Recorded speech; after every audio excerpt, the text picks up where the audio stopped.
നല്ല മൂവിയായിരുന്നു. നല്ല മൂവിയായിരുന്നു. അതെ അതെ അതെ അതെ. വിഷ്ണു വിശാലായാലും പിന്നെ ശെൽവരാഘവൻ സാറായാലും കൊള്ളാം. നല്ലോണം അഭിനയിച്ചു. സ്റ്റോറി ലൈൻ കൊള്ളാം. ഒരു വെറൈറ്റി ത്രില്ലറാണ്. കാരണം എല്ലാ മൂവീസിലും ഇപ്പോൾ ത്രില്ലർ വന്ന പോലെ അല്ല ഇതിപ്പോൾ. ഇതൊരു ഡിഫറെൻറ്റ് ജോണറായിട്ടാണ് ഇവർ കൊണ്ടുവരിക്കുന്നത്. കൊള്ളാം. മൊത്തത്തിൽ വാച്ചബിളാണ്. പിന്നെ ശെൽവരാഘവൻ സാറായാലും നല്ലോണം ആക്ട് ചെയ്തിട്ടുണ്ട്. കൊള്ളാം.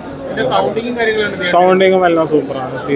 പിന്നെ തിയേറ്റർ എക്സ്പീരിയൻസ് ആയാലും അടിപൊളിയാണ്. പിന്നെ ജിബ്രാൻ സാറിൻ്റെ മ്യൂസിക് ആയാലും കൊള്ളാം.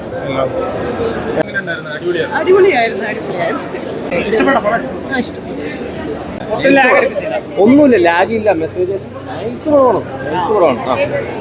എന്തോ പക്ക ഇൻവെസ്റ്റിഗേഷൻ, പക്ക സൈക്കോളജി, പക്ക ത്രില്ലർ. എങ്ങനെയായിരിക്കും മൂവി? த்ரில்லிங்காக இருந்துச்சு. ஓகே, பார்க்கலாம், ஃபேமிலியோட பார்க்கலாம். நிறையா சூப்பர். എങ്ങനെയുണ്ട് കേസ് സ്റ്റോറി ആൻഡ്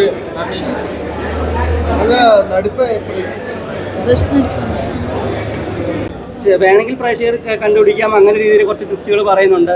ഓവറോൾ ഒരു ക്രൈം ത്രില്ലർ സീരീസിൽ ഭയങ്കര നല്ലൊരു മൂവിയാണ്. എനിക്ക് ഇഷ്ടപ്പെട്ടൊരു പടമാണ്.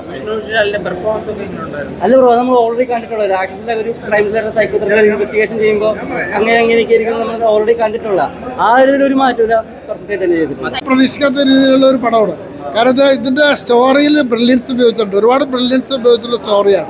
അപ്പോൾ ആ സ്റ്റോറിയും അതോടൊപ്പം സൈക്കോളജി, അതോടൊപ്പം ഇത് സമൂഹത്തിനൊരു മെസ്സേജ് നൽകുന്നുണ്ട്. കാരണം നമ്മൾ ജീവിച്ചിരിക്കുമ്പോൾ എന്ത് നല്ല കാര്യങ്ങൾ ചെയ്താൽ പോലും അതാരും ശ്രദ്ധിക്കപ്പെടുന്നില്ല.